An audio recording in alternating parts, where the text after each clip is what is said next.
বসে বসে Zumba class করছি। বাচ্চাদের তাদের মারা নিয়ে এসে করাচ্ছে, আমিও করছি তাদের সঙ্গে।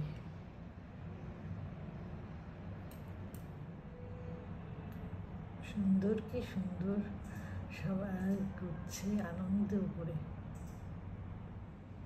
পা দিয়ে ধার থেকে সামনে নিয়ে আসছে। ওই যে টুপি পরা, কমলা রঙের জামা পরা, এ সবাইকে নিয়ে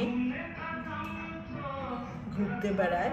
এ হলো সবাইকে বলে কোথায় কি প্রসিদ্ধ, কি এক একটা বড় দল নিয়ে প্রত্যেক দিন আসি। আবার করছে, বেরিয়ে যাচ্ছে।